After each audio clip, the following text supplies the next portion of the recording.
Franchise Secrets, Eric Von Horn. Hey, in this episode of Franchise Secrets, I interview Brad Sugars. He's the CEO of Action Business Coach. He started that many years ago. He's invested in over 50 companies. We got into a lot of fun stuff. He said the hustle and grind is the new stupid. He also mentioned how the investor franchisee is better than the owner-operator franchisee in many cases. So we talked a lot about that. We got into what the top franchisees do and how to become a top franchisee and why franchisors want him to come in and speak to their franchisees and help their franchise organization with everything that Brad's learned over the years. He has his own podcast. That's an amazing podcast. You guys should be listening to that. We got into goals, like how do you set goals? Why are daily goals some of the most important things? Then we talked about wealth, like how he's built wealth and how you do that. A lot of people think focus, hustle and grind, and they never get to the point where they need to diversify. So what point do you start to diversify and how do you do that? And how do you go from hustling and working into your businesses to kind of being the chairman of the board on your business and only working maybe a couple days a week? And that's what he's doing right now. Very productive conversation. I think you're going to enjoy it. Brad, welcome to the show again, since I didn't hit record. G'day. How you doing? Yeah. And then I go in and like, what does that even mean? And we had some banter back and forth that the audience. Yeah, because you called me English, and I said, yeah, it's good to you Canadians. But G'day is the Australian howdy, I guess. It's sort of howdy, the Fijian bulla, the Hawaiian aloha. Do you do that English on the streets when you're talking to people, or is it just in Australia? 100%. Why do you do that? It's just a way to say hi. It's g'day.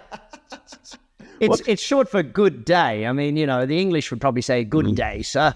But we Australians have to shorten it. We're the convicts. 200 years ago, they sent all the fun people to Australia. So what's the most crazy response that somebody came back with? Well, if you go very Australian, g'day, how you doing? Mate, I'm flat out like a lizard drinking. And that means flat out like a lizard drinking. Australians have a lot of very funny terms, but we grow up where lifestyle is the most important thing in most cases. It's not about how hard did you work. The Japanese have that philosophy of the longer you're at work, the better you are as a human. Australians are sort of like, what time do you leave work on a Friday for lunch? If you can tell your station in life by what time you went to lunch on Friday, because you don't go back to work after lunch on a Friday. You go to lunch and you stay there. Now, if you're the boss, you go to lunch around 10 or 11. If you're one of the underlings, you leave around 3 sort of thing. How much has that kind of shaped your philosophy on building businesses? It helped with my definition of business. In the beginning, I believed the whole... it's my initial, so I'm allowed to say it, BS story of, hustle and grind. And what I found out later on is that the hustle and grind is the new stupid. It's the I'm covering up all the mistakes of my business by working too hard. I've covered up the sales mistakes by doing too much of it myself. I covered up the marketing mistakes by just banging out phone calls all day, every day type thing. I'm covering up the delivery mistakes by doing customer service in a way. Do you know what I mean? And so what I had to learn was that, and this is my definition of a business today, that business is a commercial, profitable enterprise that works without you. So that philosophy of building something that works without you. I remember, I must have been 20 or 21, and I learned, Michael Gerber said it first, and he said, the only reason to start a business is to sell it. And in my head, I'm like, why would you want to sell it? I love what I do, and eventually I worked out that one day you are going to sell it. So you better build something that's sellable, that can be sold to an investor, not something that can be sold to someone that knows your job or knows what it is. And, eventually we moved to franchising. I moved here to the States to open the business across the world because Australia, time zone wise, you can do a great business in Asia, but Europe and the Americas, it's tough. So moved here to the States, married an American girl, and hey, presto, I'm stuck here in Vegas. Well, I kind of buy into that same philosophy on what a business is. I love that hustle and grind is the new stupid. So like I buy into that. I know that not all franchisors would buy into that because they want their franchisees to hustle and to grind it out and to be that owner operator. So as you know, you've built that, your franchisor, substantially. Give us a little bit more about Action, and then how you help franchisees kind of have that same philosophy. And maybe some franchisors shouldn't have that philosophy. I don't know. Yeah, let me duck back into that philosophy first, then tell a bit more of the Action Coach story. I believe that years ago, I sat at a conference with one of the McDonald's chief execs, right? And I won't name her, but she said something to me as a just in passing. She said, yeah, we like them to all own 5 franchises, so therefore everyone knows they're rich. $200,000 per franchise annualized profit on average. So they're making $1 million annualized profit on average. They don't run the business. They don't work in the business. They work on the business. They run the business, and they're seen as wealthy. So a McDonald's person is seen as a wealthy person type thing. And everyone goes, wow, yeah, own a McDonald's franchise. You're making bank. So one of the things, if I go back in the Action Coach story, we weren't a franchise in the beginning. When I first started out, I employed all my team members and ran it as that type of business. I was the hardest working person until I almost burned out. And then I realized that my job was to build a business that worked without me, so that it was an investment rather than a job for myself. I got to a point where I realized, if I have to work in my business, if me going on vacation stops the business working, then I'm the idiot. It's the old, I used to work for an idiot, now I work for a moron type thing. It was like, I found that my job was not to be the centerpiece of the business. My job was to build a team that built the business type thing. And so that's where, I've now owned and operated or owned major shares in more than 50 companies over the years. Just yesterday, I sold my share in our restaurant here in Vegas. And I look at it and I go back to starting Action Coach, because you got to remember, when I started franchising Action Coach, it was kind of when we started moving international. And it was just, from a management perspective, I needed localized ownership. And so that's why I chose franchising. But we were one of only, I guess, 3 franchise groups at the time that were white collar. Us, ERA, and one of the tax guys. And most of them weren't international. We were the first ones to really push international. It's why we're still in the top 30-odd international franchises every year, because we're in 84 countries? We just opened Bahrain, Kuwait, and Sri Lanka. So in the last quarter. So, we try and push to open at least 2 new countries per quarter. And that's sort of a big push for us. We want to get to 120 countries, because I researched McDonald's years ago. We're in 119. I thought, if I can beat McDonald's, I'm doing good. So ultimately, we went to franchising. Now, here's where my philosophy shifted. In the beginning, all I did was replicate what I did. I was a business coach. I coached business owners. I built a home office. I did phenomenally well, made really good money, and replicated what I did. What we've learned since is that the investor franchise owner is usually a better franchise owner than the owner-operator in most cases. Okay? Meaning that the person that owns 20, and I say 20 as an ideal number, and it's different for different industries, of course. But if you are a franchise owner that owns 20 territories or 20 franchise units, usually you'll have an experienced management team in place. Usually you'll employ a CEO, and employ a marketing manager and a training manager and that sort of thing. Once you get to 3 or 4, they don't really have that. So it's looking at, how do we build our franchise so that we can have multi-territory owners and do that. So we've had to shift our franchise over the 20. Well, we'll have our 30th birthday as a company in August this year. we've had to shift our philosophy on who is our ZOR, who is our Z in that case, in looking at, how do we have investors rather than operators? In the beginning, all we wanted was operators. And, philosophically, we shifted because we wanted to make it a great... When that executive from McDonald's said that to me, I sat down and went, yeah, I don't want people just making a living owning my franchise. I want people to be wealthy owning my franchise. So, yeah, that's sort of the shift, buddy. And a little bit of the Action Coach story. What do we have 1,100 and something franchise partners around the world, and our numbers stay about the same, but each of them is taking on more territory. So we're increasing the multiples per and our store-on-store sales per. So, yeah. As you talk to other franchisors out there, and have you had robust conversations with some of them that really want that owner operator? And if you have, what's the argument for owner operator? The argument for owner operator is still a strong one in certain industries. There's definitely a need for localized ownership, for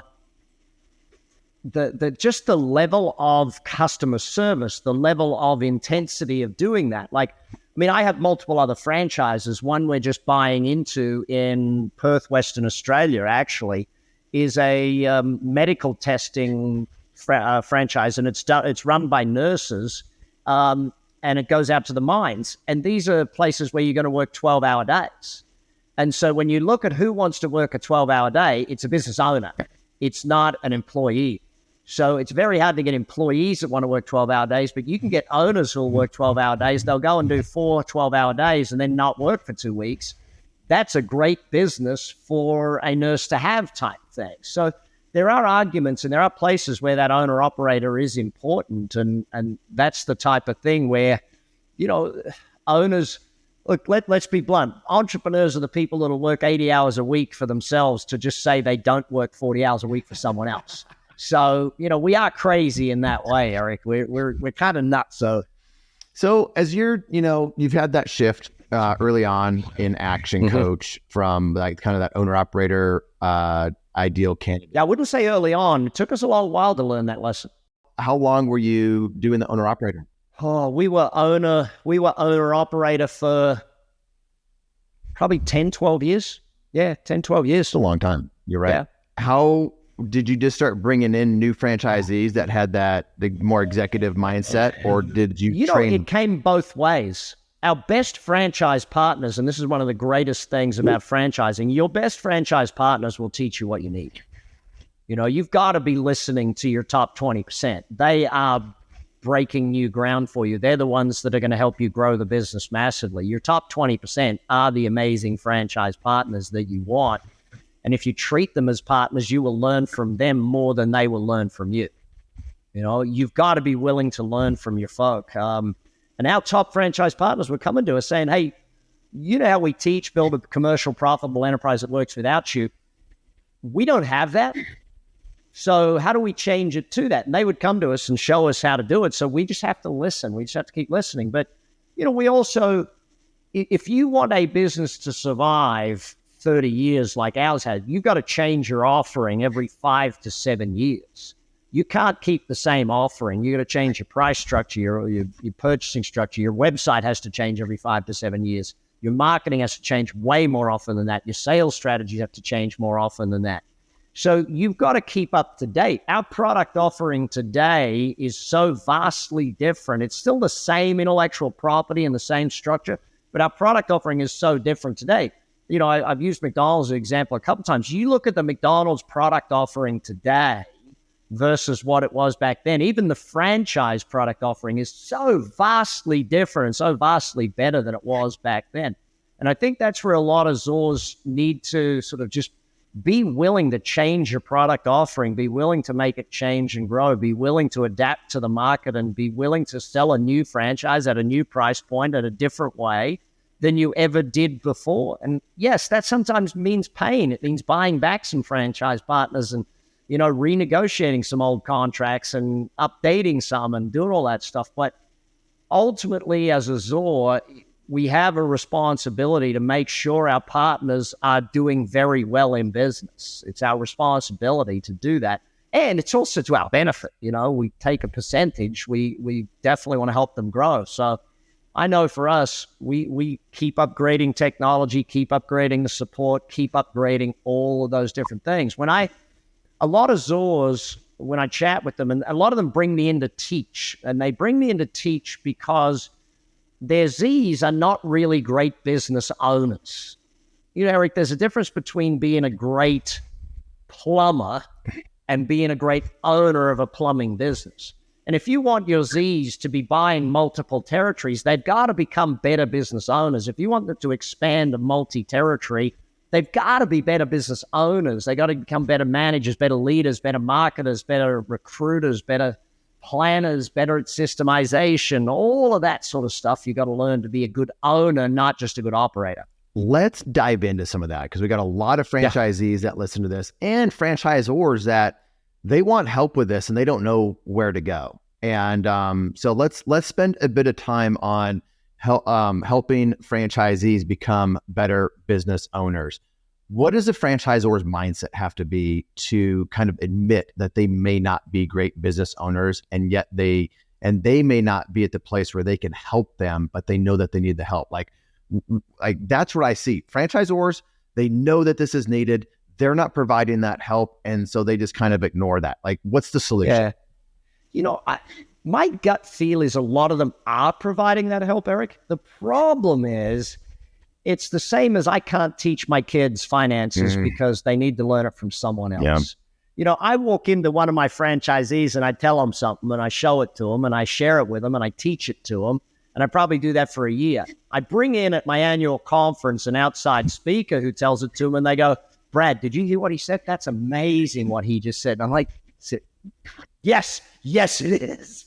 But that's what you bring in those outside speakers, almost to replicate what you want told to them, because that's the thing. I mean, it's very hard when you have a contractual financial agreement to also coach a Z.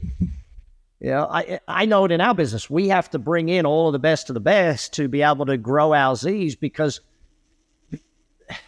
even though I'm the number one business coach in the world, they still want to hear it from other people, and that's just a big part of it. We also do a lot of cross-pollination, and that is finding a Z that's doing something really well, which in most cases means following the system, and highlighting how great they are, celebrating their success, interviewing them about how they did it, how it worked, what happened, all that stuff. We interview them and we publish that, and then other people follow. It just is hard when you have that contractual agreement to also be their coach, mentor, and all of that. You're on an enforcement and that it's hard. Let's put it that way. What do you suggest for franchisors? Because I heard you say you interview those top franchisees and publish that information.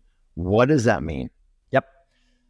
We do a ton of that. Okay. So if, let's say we got a Z who's got a new marketing thing or they followed the system on marketing and it's working really well for them, or they've implemented a new product line and it's working really well for them, we make sure that we interview them first.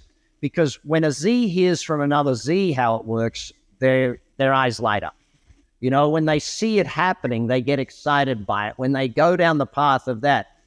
So we use Zoom interviews. We use group calls. We do, we bring them together where we have the best of the best sit on a panel and discuss it, sort of thing. But we do that as often as possible, using as much technology as possible. But also we use opposite side of the world stuff. If we got someone in England doing something, we want to make sure the rest of the world hears about how great that result is, because the 4-minute mile is a thing, and franchisees, love it or not, they are competitive. And unless they know what someone else is doing, it's hard for them to be competitive. So we're going to make sure they know what everyone else is doing, not just, you know what I mean? I think it's that thing of just being communicative. I am a firm believer that Z's communicating with other Z's, creating a communication system, a tribe, a community aspect.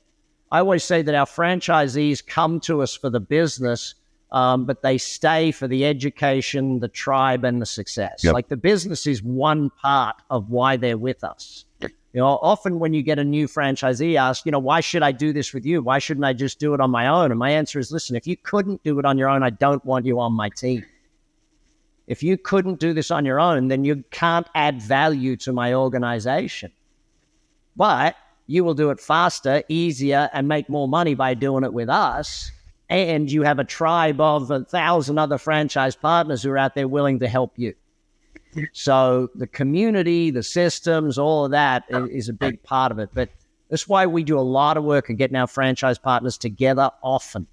Where do you get them together? Like, I mean, online, offline, conferences, you name it.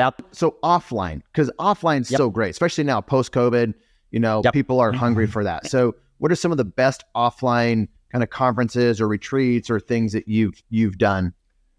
We do a quarterly planning session with them. So we do that every quarter. They come together in their local area and they actually plan the next quarter, because it's what we do with our coaching clients. So we do it with our franchise partners as well. Annual planning is done with them. And again, fairly local to them to make sure it's easy to do, but bring them together in that way. We have three major annual events. One is our what we call BizX, where we bring our franchise partners and their clients all together. And we bring in anywhere from 5 to 20 outside speakers. We run that in 7 locations around the world. So, if the one we just had in the UK, we had our partners from France and Portugal and those regions coming up to the UK. We just had one in Nashville. We had our partners from all over the Caribbean and northern Mexico and Canada all come to that one. So, we keep doing that. The other one, we do our top 200 partners get invited once a year to, we do a global conference, and we run that in 3 separate locations, and every year it rotates. So this coming year is Asia Pacific, then it'll move to Europe, and then it'll move to Americas. So it gives them an opportunity every year to have a massive vacation with their family somewhere and we do, it's either got to be bucket list or beach, preferably beach and bucket list is the ideal. We know that's what they turn up for, and we bring in great speakers. This year's our 30th birthday, so I'm bringing back one of my original mentors that taught me in the beginning. And so doing that sort of thing. And the third big annual event is the awards session for them all. So we do that as well, where we bring them in and give them their awards. Remember, the more awards you give your franchisees, the more awards you give your customers, the more awards you give, the more publicity you get. What kind of awards are you giving? Are they all production and like KPI driven, or some of them funny, or? About half and half. About half production driven and about half culture driven. Give me some ideas of culture driven So we have, our culture is very well documented at Action Coach. We have 14 points of culture. So we actually have, I'm not sure if you remember it as a kid, there was a doll called Action Man. It was a toy like a Steve Austin, like a bionic man. And we found literally all of the remaining ones of those from across the world. And we give that out as a gift. So we do 14 of those as each one of our points of culture. We give out a point of culture award when we do it. So, one of our points of culture is excellence. So the excellence, one of them is abundance, who's been the most giving and the most giving back type coach. So it really reflects our culture. You mentioned great speakers a number of times. I mean, you're one of the world-class speakers where you speak with franchisors all over. But what are some of the great speakers that you've had and to speak to your events? Oh, dang, dude. We use so many of them. It's not funny. If you look up BizX, both UK and US, you'll see just a list of all of the great speakers we've had. Who's been the greatest lately? Who we just had, and it's a really weird one, but we had Ranulph Fiennes, who's one of the greatest explorers of our time. He's climbed all of the peaks and done all of that sort of stuff, and he's like early 80s, I guess, now. He sat on stage and just told the funniest stories about, you sitting there saying, yeah, and blood started coming into his eyes, and he started being a little wussy wimp. And it was like, yeah, you're on the top of a mountain, you're all about to die. This guy just started wimping out, you know. But who do we have over here that I really loved? Oh, Amelia Rose Earhart. She was named after Amelia Earhart. And it's like, okay, you're given a lot of responsibility. And so eventually she said, yes, I'm going to fly around the world. And she just tells her story about that. She had our entire audience in tears with the things that she had to go through to survive that. But we had the 4 women in a boat. These women, just 4 ladies from, I think, Leeds in the UK, that entered the tournament to row across the Atlantic Ocean. Wow. And they did it. And like all of the people that didn't do it, that didn't get there, and they told the story of how they did it. These middle-aged moms, how they did that stuff. You know, there's so many great things. I do a podcast same as you, and I get to interview them all. And I just love hearing the stories of people who succeeded because, you know, business is lonely, buddy. And that's one of the greatest things about franchising is that it's not as lonely. Even though, you know, the old saying of you're in business for yourself but not by yourself is very true because the loneliness of a business owner is high. You know, who do you talk to about your problems? And that's one of the reasons why I love what we do at Action Coach. We bring business owners together and help them talk. But that's, you know, it's one of the greatest things about being in a franchise is that. I did a video one time on YouTube of the 7 reasons why I think you should get into franchising. And, you know, business is hard enough without having to learn every dang thing. You know, when you first go into business for yourself, the amount you have to learn is massive. And even if you've run someone else's company, the emotional difference of having your own business. Like, I was chatting with a guy, probably 3 months back, and he'd gone from being in a corporation to being a Z in a particular company. And I said, you know, when you're in that corporation, because he was a marketing manager, I said, you know, what was your annual marketing budget? And he said, you know, it was about $6 million. I said, did you ever sit down when you were cutting a check for that and go, gee, I'm panicked about this, I'm worried about that? He said, no, it wasn't my money, I just cut the check. I said, well, what about in your own business? He says, you wouldn't believe it, but I had to cut a check the other day for $600, and I'm sitting there going, should I do this? Should I not? Should I do this? Should I not? Like the emotional difference is so very vast, and that's why I do love having a community of franchisees that can help each other and work through just even the emotional stuff of, hey, is this the right thing? Yes, you're doing the right thing. Attention, franchisors and franchisees. There are 2 really important resources that I want to share with you that will help you avoid costly mistakes and increase your enterprise value. The first is our free Facebook group. It's a community that has over 4,000 franchisees and franchisors in it. When somebody asks a question, they get honest and authentic answers from multiple perspectives. You can join the group for free over at franchisesecrets.com/Facebook. The second resource I want to share with you is if you're a franchisee and you want to be around a community of successful Zs and other brands and in other industries, this is why I created the Franchisee Mastermind. If you want access to the best single and multi-unit owners to know what they're doing, or if you want to be around other multi-brand owners, then you'll want to check out my Franchisee Mastermind. The reason why people join is they want access to my Rolodex, my connections, to each other. They want a shortcut success, both short-term and long-term.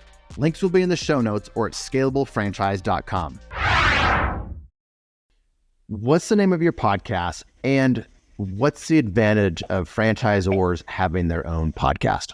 Mine is called the Big Success Podcast. I love a podcast that focuses on a particular subject. It's why I'm on yours, because you focus on one subject. You stay true to what you do. Mine is just about success. How does success happen in life? That's all I ask about. I think anyone that understands tribe, community, membership, that sort of, there's another great speaker, Robbie Kelman Baxter, the membership economy. Anyone that understands that whole subscription-based membership philosophy going forward will understand the benefits of building a community. And that's really what social media should be. It should be community building. It's not promotion. It's not marketing. It's community building. How do you build a community in your Facebook? How do you build a community in your LinkedIn? How do you build a community in those things? Both internal communities and public-facing communities, customer-facing communities. People today want to belong to something, and in a digital world, they can belong to so many different things digitally worldwide. But if you look at the ladder of loyalty, which book was that in of mine? Repeat Business, Instant Repeat Business. I just released my 18th book, so it's like every now and then. I was going to say, how many books do you have? Because I've been on your website, and there's... That's number 18. It just got released in England. Raise your hand. Marketing will be releasing it in the States next quarter. When you sit down and think about the loyalty of a customer, the idea of membership is sort of, it's 3 from the top, but until someone feels like they belong, it's very difficult. People need to feel like they're part of something, and the podcast allows them to feel like they're part of the group. I subscribe to something. When you click that subscribe button, it feels different. By the way, if this is your first time watching Eric, subscribe to his podcast. Do it. Do it now. Click the button right now. Don't wait. Do it. Click it. Hurry up. Yes. I'm a firm believer in education. You cannot outgrow, business is the one area where unless you're willing to grow, your business can't grow. I was taught it by my dad, 30 odd years ago. I went to my dad. I was just in my own new business. I was maybe 20. And I said, you know what, Dad, I just can't get good people. And my dad looked me dead in the eye. He's a very blunt man. He goes, Brad, you get the people you deserve. And I'm like, what? You can see where I got my motivational streak from. I hate being called a motivational speaker. They're like, you're a motivational speaker. No, I'm an educator. See, if you motivate an idiot, they just do stupid things faster. We educate so they know what to do, why to do it, and how to do it. Then they get motivated. But Dad turned to me and he said, you're an average manager running an average business. The highest caliber of employee you're going to get is average. He said, until you're a great leader running a great company, until you're a great business person, great people don't want to work for you. They want to work in great companies. So yeah, I had to work on me, had to become a better business owner so that I could build better people. I build my people, they build my business. It's no more complex than that. So B and C players don't want to work. They won't tolerate working for an A player. I mean, if they're a B or C owner, you're not going to be able to get A players on your team. Very rare. Very, very rare. Why would an A player want to work for a B owner? They'll evaluate it. If they do, they're a fake A player. Well, yeah. When you sit down, now, unless they're being given an opportunity, if I'm a business owner and I go and I hire a gal or hire a guy that I say, listen, this business has outgrown me. I need to hire a great CEO to take it to the next level. And you're honest about that, then 100% you can get it. Or they might, if you're not an A player, you have some A players working for you, they're on your team. They might want to join that team, yeah. Yeah, or they might be a part of it and they're going to be your next competitor. That could be the case too. Ultimately, the more you build your people, the better they build your business. It's no more complex than that. But to grow your people, you got to grow yourself. And that's why I suggest every executive in the world, like our executive coaching program, we work in some of the biggest companies in the world. In fact, at one point, it was the biggest company in the world that we coach into those companies. And those executives never stop wanting to grow. Mm-hmm. They are voracious learners. They want to keep growing. They want to keep learning. One of my other franchise companies is called Engage and Grow. It's all about employee engagement. When we go into those companies it's only leading companies that are courageous enough to address employee engagement at a human level. You can address it with technology. That's not courage. That's just placating the world, saying, oh, yes, we're doing something about engagement. No. But when we go into those massive companies and we get in there and we help them build the engagement of their team, because it's called Engage and Grow, because once you engage your people, the company grows. It can't not.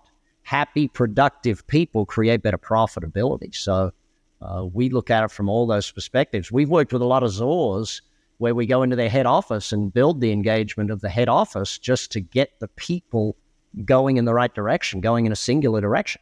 How do you do that? I can imagine some Zors now are thinking, that sounds interesting. I need some help with that. Or maybe they're even thinking, man, I would like to have Brad come speak to my at my annual convention or speak to my franchisees or something. So talk about like what you do, like how you help franchisors like that.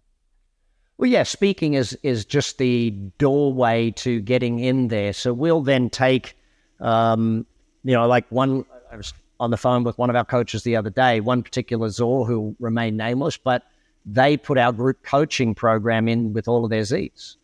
They pay half, the Zs pay the other half, sort of thing. There's got to be buy-in in some way, shape, or form. But in that program, and we get to the end of that program, and we show them over 12 weeks or 6 months, depending upon the length of the program we decide, we show them the results, and then they're like, yes, we want every Z to do that right now. It's like, because it's just one of those things when you do it, or our sales training programs or all of those sorts of things.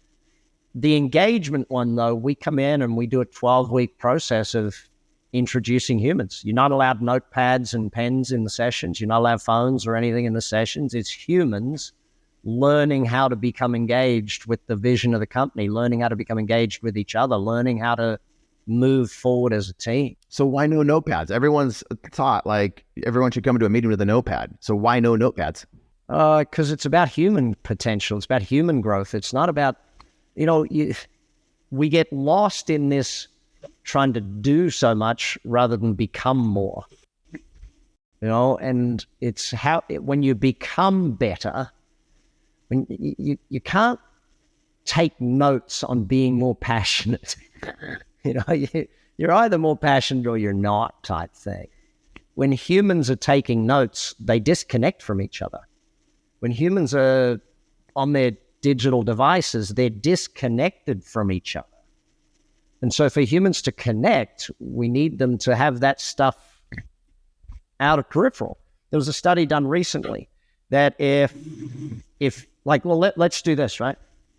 I'm going to give you the example. So yeah, buddy, let's keep going with this podcast and keep doing what we're doing and all that sort of stuff. Let's make sure we do that. While you're on your phone looking and texting. What just happened, every single person watching the podcast just got anxious and wants to check their phone right now. If a phone is in your peripheral view, your level of anxiety is higher. I need to put this. I need to put that outside my podcast studio. Dude, it is so incredible when in a sales environment, just removing phones. Like I taught a lot of our guys, when you go in, you walk into their office and you say, hey, I want you to show me around the business. Put your phone and everything down on the desk. If they pick up their phone, say, no, leave your phone here. I want you to show me around properly. You cannot be focused if you're carrying your phone. But those are just some of the little things. Eric, we all have to learn to be great business owners. We all have to learn to be great executives. And let's be blunt. If we set a new goal, we have to grow to achieve that goal. We can't set a new goal without, let's use sports as an example. If I want to run faster, I got to train better. I got to do better eating. I got to do better. I got to do better. I got to get better to do better. And so in business, it's no different. If your people are not learning and growing, if your Zs are not learning or growing, if you're a Z and your employees are not learning and growing, don't expect better store-on-store numbers.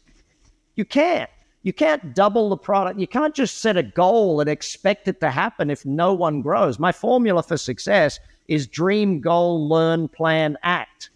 Set the dream. 10 to 20 years out, I want to achieve A, B, and C. Set the goals. And the most important goal is the daily goal, by the way. And business people need to remind themselves of that. The most important goal and the most important plan is the daily goal and the daily plan. If you've got anything other than that, you're missing the entire point of planning. Annual planning is great, but if you don't have daily planning, you will not hit the annual plan. It just can't happen. But once you got your dream and your goal, the goal is set to determine what do I need to learn. If you write down, I want to double my sales, great. You got to read 20 books on how to double your sales. You got to watch half a dozen podcasts on how to double your sales. You got to go to 2 or 3 training camps on how to double your sales. I had a guy the other day, and it bugs the living daylights out of me. He says, oh, yeah, sales. I'm no good at sales. I said, oh, really? How many sales training books you read? He said, oh, I haven't read any. How many sales training courses you been on? Oh, none. How do you know you're bad at it then? If you've never done any training, of course you're bad. If my kid said to me, Dad, you know what? Like, let's go backwards. I got 5 kids, so I loved using kid stories, right? Imagine your kid, age 1.5, they start, or age 1, they get up, they try to walk, they fall down. They get up, they try to walk, they fall down. They do that like 100 times. And after 100 times, they're not walking. You go to your kid and you go, listen, kid, enough. You're just going to be a crawler. You're not going to succeed at this. You failed 100 times. Just stop. Don't even bother. No, you keep them going. And that's the whole thing. Most people's dreams are killed by not attempting them. The dreams are not killed by failure. Dreams are killed by lack of attempt, lack of even trying, lack of even giving it a go. Why you paused as you're going through that dream goal and set, determine what you need to learn. You said daily goals are most important. Like, is that, I hear different things, like just get your one thing done before, or 3 things done before the most important, most difficult task done before you start doing other things. Like, what define daily goal, and what are some tips that you would give the listeners on that? 2 things. Every day at the end of the day, before you leave the office, write a list of what's got to get done tomorrow and what's got to get achieved tomorrow. Do it before you leave the shop, the office, the workshop, wherever it is. Write it down. Handwritten. Not typed. Why? Handwritten. Why hand? There's a magic. I don't know how the brain works, buddy. I've never studied that in depth, but I know when I get people to write it by hand, it just works. When they type it out and they cut and paste it, there's no buy-in, there's no real thinking, there's no real energy into it type thing. There's an energy. And I agree with you on that piece. And I was just in Nashville at an event with some friends, and there's a lot of things that a lot of companies would do that are digital, but they have handwritten stuff. They have whiteboards and they have things, and it's always in front of people. So I was curious, I was interested in your response there, but I agree with that. And we then, historically we called them KPIs or key activity indicators or whatever they are. Now we just call them goals. Every team member in every company has 6 goals that they need to achieve per day. They know what their goals are. They know what they've got to achieve. Like just a simple one, the receptionist. She has a goal of smiling on every single phone call before she answers the phone. And at the end of the day, she just has to score herself. What percentage of the time did I smile before answering the phone? It's a subjective score. She could write 10 out of 10 every single day. But you know what's important? At the end of every single day, she is reminded, hey, I got to make sure I smile before I answer the phone every single day. Those simple scores, those simple things. In sales, it's far more production measurement. In other areas, it can be very subjective. But we make sure everyone in every company has 6 goals per day. Let's shift gears a little bit. We were talking earlier about brands kind of maybe becoming irrelevant, or the product irrelevant, or the service irrelevant as time goes on. We've got so many things that are coming at us right now. Amazon, people want to be Amazon proof. People want to, not be taken over by artificial intelligence. So are you how deep are you into AI? At this stage, what I do with my team is I give them, 2 hours a week to just play on it. Just get in there and play. Don't be worried about production on it. Just get in there and play, learn it. So it's a learning phase right now. Here's the history playbook of life. Firstly, every year there's another thing that's going to kill us all, right? Every year. Bird flu, this thing, that thing, you name it, is going to kill us all. Second thing is, every 2 to 5 years, there's another economic crisis that's going to kill us all. It's the internet's going to kill business. This is going to kill business. Now AI is going to take over the world. The world moves a lot slower than media would like us to believe. Right? Why is it that in this day and age, we still have retail stores that are absolutely booming? There's retailers that are absolutely booming. Why is it shoe companies are opening retail stores at a rapid rate of knots? Why does that happen?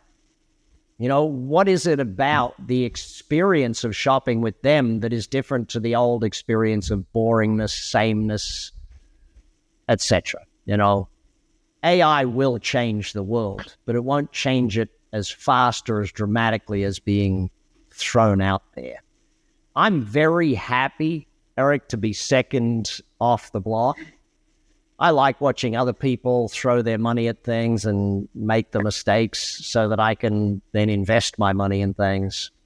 You know, it's like that guy that develops the whole new city in a brand new area that goes bankrupt, and the second person that comes along that buys it and makes a fortune from it. I'm that guy. You know, I don't need to go out there on the first wagon and get shot at. I can be on the second and third wagon and still make more money. You know, Levi Strauss didn't mine for gold. All Levi Strauss did is sell jeans for everyone that mined for gold.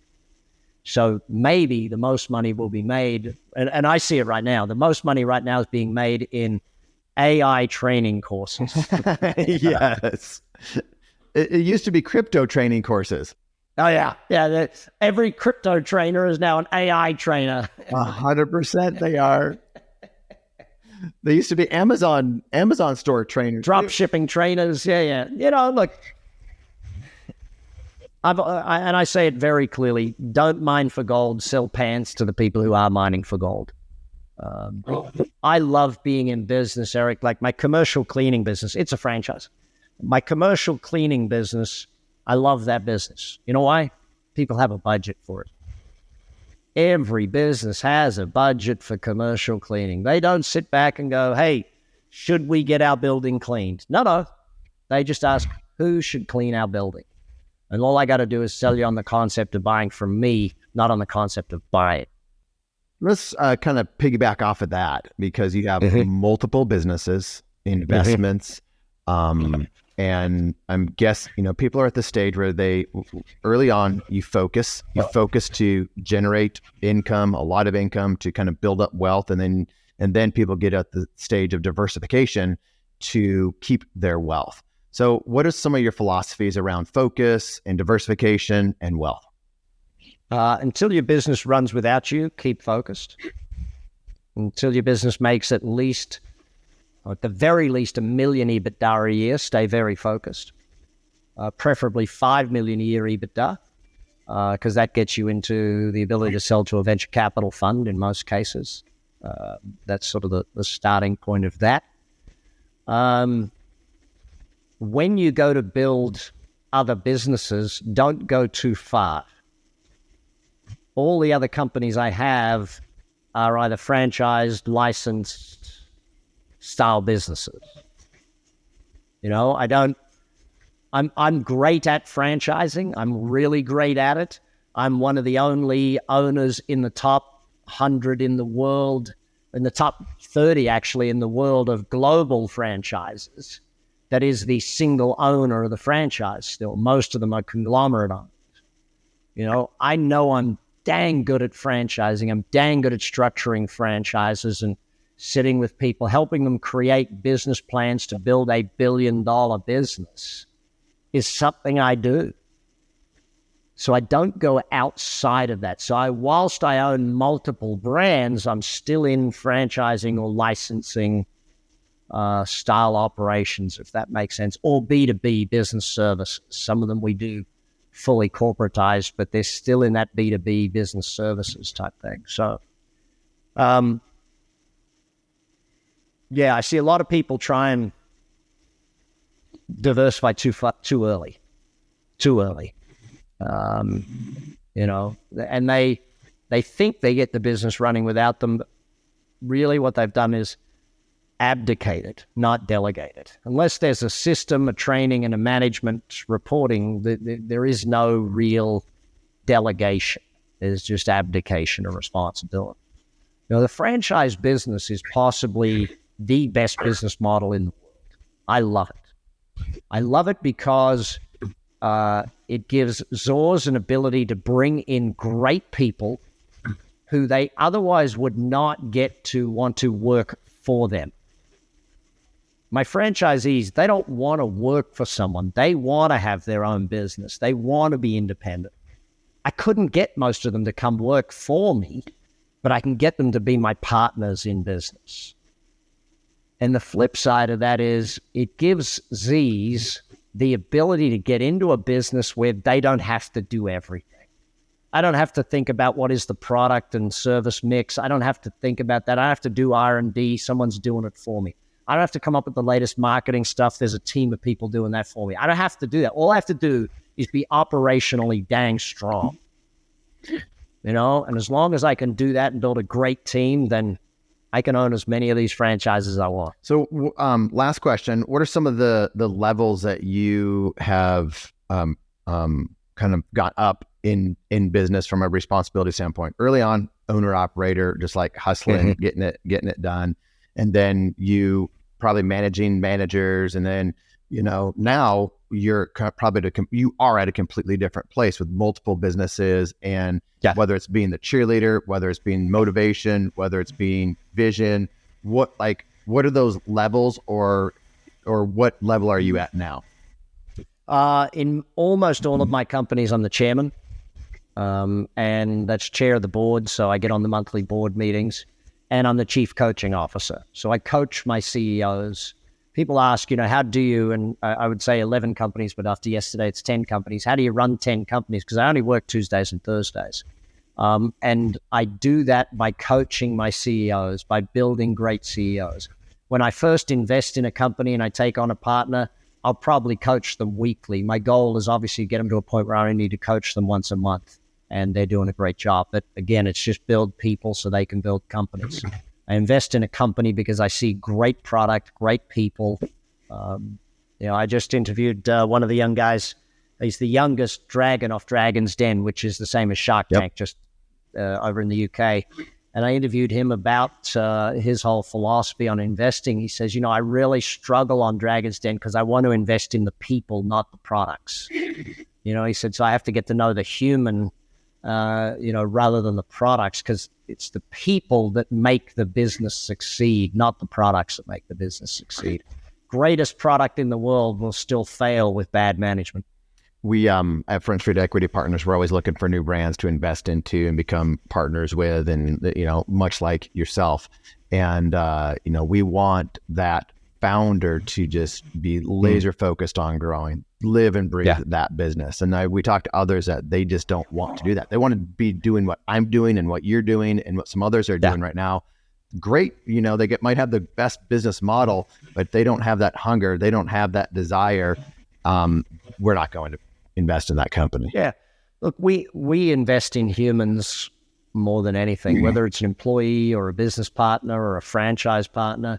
My favorite question, because when I interview all potential new franchise partners, I just ask them one question. Tell me, why should I invest in you? When someone's coming to invest in your franchise and they think they're the prize, it's like, dude, I know how much money you're going to be making 2 years from now, and I know how much money you're making coming to here. You are not the prize. Your few dollars to buy my franchise is not the prize. The prize is you getting us. So convince me, excite me about you. And I think it's important to just understand from a franchisee that, you can do super well, but you got to pick something that matches you. And that's what, every time someone asks me about Action Coach, what makes a successful Action Coach, I always say it's one thing. They love helping people grow. They love it. They love seeing people succeed. And it's the old Zig Ziglar saying, if you help enough other people succeed, you'll need to buy more bags to carry the money home, because you will be a success too. My real last question, what's the best response that you want to hear from somebody when they say, why should I invest in you? Or what do you want to hear from them? Yeah, look, I'm looking for one of two things. That they love helping people grow. Okay, that's the thing. Or the other is, I'm just going to be the best student you've ever had. So one of those two things is really what I'm looking for either way. Well, Brad. Buddy, this has been great. I love hanging out with you. We should do this more. Great. Yeah, I'm glad our mutual friend George Knopf introduced us. Thanks for coming on the show. Perfect. Thanks, buddy. Thanks for listening to the Franchise Secrets podcast. Links to everything can be found over at franchisesecrets.com. And if you want my help with anything from starting your own franchise to growing your current franchise business, please visit scalablefranchise.com.